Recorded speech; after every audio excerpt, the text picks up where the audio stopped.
People are talking about percentages when you talk China, and for me, percentage is always very difficult because percentage doesn't end up in your bank account. You don't sell percentages, it's about numbers. So I want to share a few numbers with you because you really need to understand what China is about and what's happening over there before you start crafting your strategy. This morning there was a lot of talk and looking backwards to what happened with Fonterra and Sanlu. I'm happy to go that way in the Q&A, but I won't spend a lot of time on that. I prefer to look forward. So what's really happening there? In 2003, the Chinese economy was the size of Italy. In 2011, China, in 1 year, added the size of Italy to their economy. Yeah, so in 2003 they were equal, and last year they added 2 trillion. So in 2020 what we see is that China is on the tail of US. US will be at 19 trillion economy and China will be at 16. So that's the numbers we are looking at. The economy in New Zealand is 150 billion, right? So what else do we see? And that's what you see at the bottom of the page, and that's driven by really more spending power. 20% of the Chinese economy was about consumption, and it was really an investment economy till now. But you will see the shift from an investment economy to more to a consumption economy. So the consumption part of the economy will grow from 20 to 40%. If you think about more numbers, not 350 million people will live in cities, 350 million more people will live in cities. There's right now about 200 million, that's another 350 million. If you think about that, yeah, that's the US, that's more than the US, going to live in cities, looking for work, and these people have to be fed. 50,000 skyscrapers have been built over the past, roughly, what is it, 8 to 10 years. That's 10 times New York City. Yeah, has been added to China. That's massive.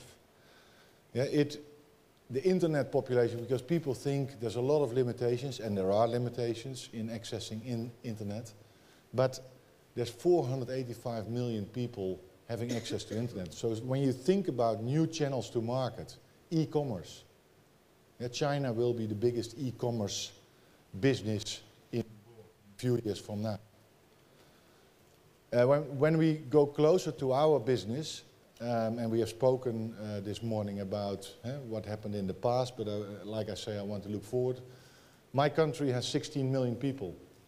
Every year, my country is added in terms of, as a market, in terms of the baby food market. 18 million babies are born per year, and very precious because there's still one-child policy.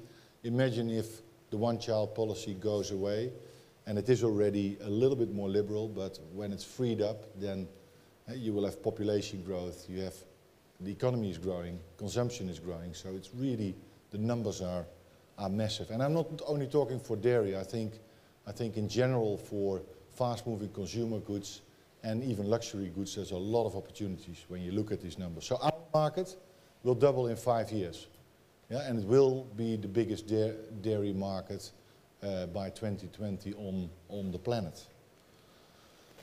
But and when you look at those trends, it's all nice, but we know that the numbers are massive, but then you have to think what are the key dilemmas for the Chinese government? And I think you can, and we have a lot of Chinese people here in the room, so push back later on if you like to. But there's basically, these are the fundamental questions, and the Prime Minister has touched upon it as well.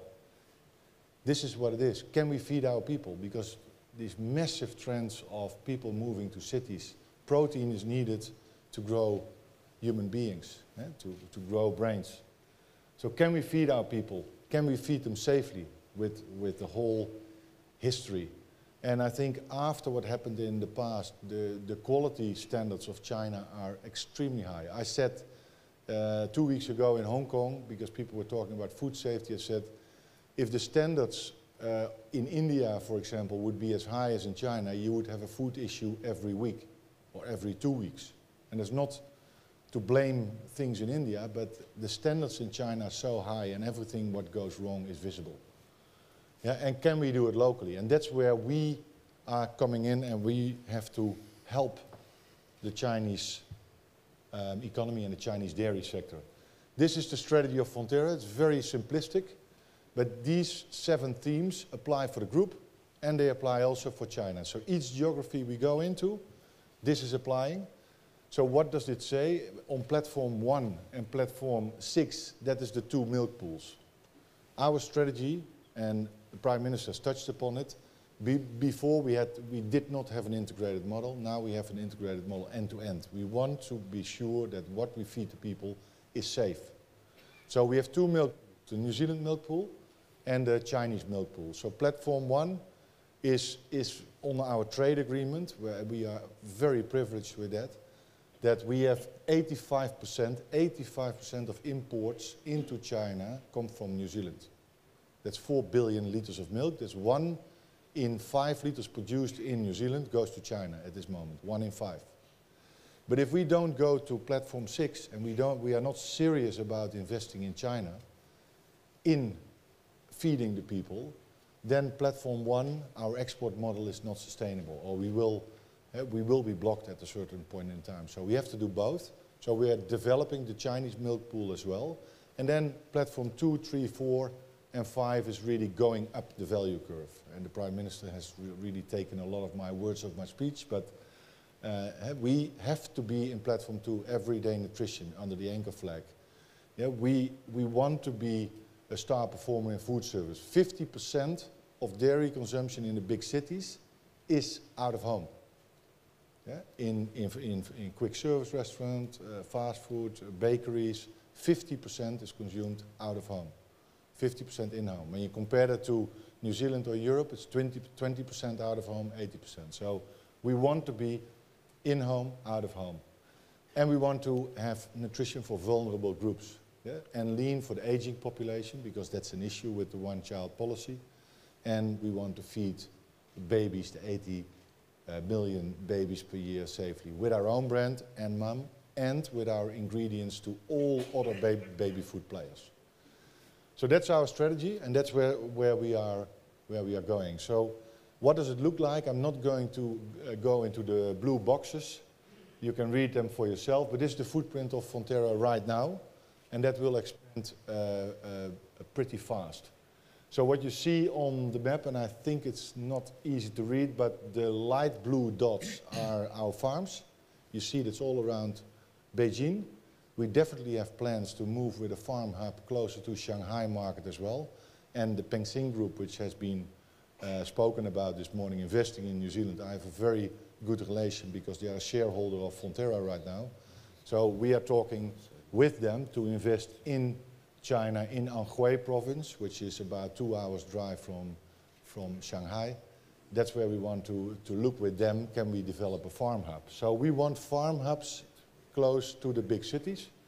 The orange dots are really our strongholds right now in food service, and the darker dots is our consumer business. Our consumer business is still limited, yeah, and we really want to build that part. So it all starts with New Zealand milk, that's the 85%, but what we are going to push very hard now is the local milk pools and going up the value curve, but in an integrated way. And that's the difference with the past. We will never grow for growth's sake. That's where we are different from Chinese mentality sometimes. Growth for growth's sake means that you run into a food safety brick wall at a certain point in time. So we have to have control of the chain, and we have to make sure that what we feed the people is safe. So that's our footprint right now, and I think in 5 years' time there will be many more dots on the map. So my learnings, and then I'm really on the mark when it comes to time. If you really develop and I think you should, develop a strategy for China, you need to understand the numbers, but you need to have wholehearted commitment to the economy, to the country, to the culture. If that's not the case, then it's way too difficult. So that means that you really have to align yourself to the Chinese government and to their priorities. The 3 questions I put for dairy, yeah, that are the 3 questions. And if we develop an import model for whole milk powder and an import model for brands, and we don't do anything significant on ground, then we are not aligned with Chinese government, and we will not succeed. That's my opinion. I think what I said already, Peng Xing Group, but there are many more downstream players in China where we can think of, can we partner? Of course, our farmers are scared, or no, are not scared, but they have an experience from the past, yeah, with Sanlu, with a 43%, no management control, and no end-to-end food safety control. So there's a kind of fear still around, but I believe that you can only be successful in China if you go into partnerships. You have to go into partnerships. And for me, on farming, that's financial partnerships, and downstream, that is going to be a strategic partnership.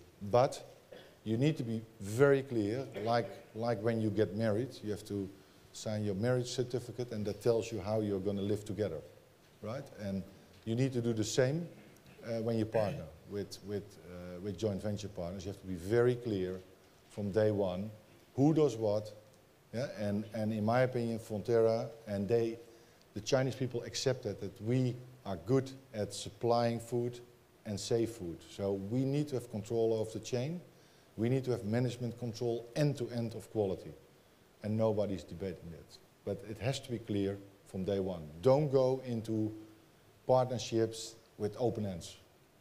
That's my advice. And China is a great country. I have a passion for China. I do believe my people ask me, what's your key concern on the Fonterra strategy? If we don't connect the 5 blue boxes of China in an integrated way, that's my key concern. China's #1 priority of Fonterra strategy. I would like to leave it at that. Thank you.